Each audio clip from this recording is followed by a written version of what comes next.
the whole color wheel that we used on the cover inside, and then traced around the outside of the stencil because that's a nice border. Right. And visually, that's a nice large image in there, even though I didn't fill all of the spaces in.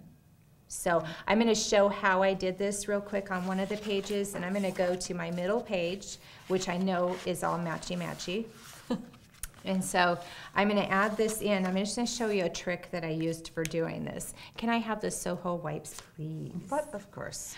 Okay, and you can see I offset it a bit so it wasn't directly in the middle. It went on to both pages, and we kind of touched on that a lot in our last art journaling video. I like to offset imagery. You can even take a color wheel partially off a page, Right. and that gives a nice look to it too. What I did for this, because my background on this is fairly heavy, and I wanted the color wheel blank spots to show up with no color in them on this color wheel, because sometimes you want to leave things unsaid. Right. We talked about that a little bit in our other video.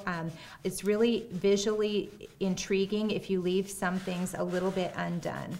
And so I'm using the Soho wipe now, and some of this will wipe off wherever there was gesso on the page and the ink didn't sink into it. It's going to reveal.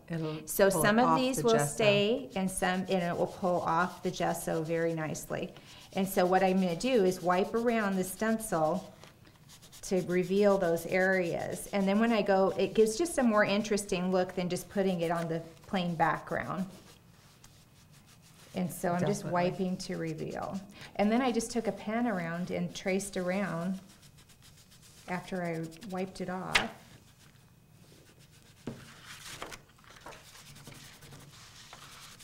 And then you have a color wheel, then you have options of where you're going to place these colors. I placed them over the areas that didn't wipe off as well as the areas that wiped off. Okay. So that you had some blank areas. I just think it's an interesting look.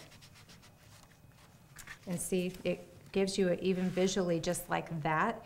If you wanted to add that to some pages without adding anything else to it, you're getting that design in the background that's really pretty.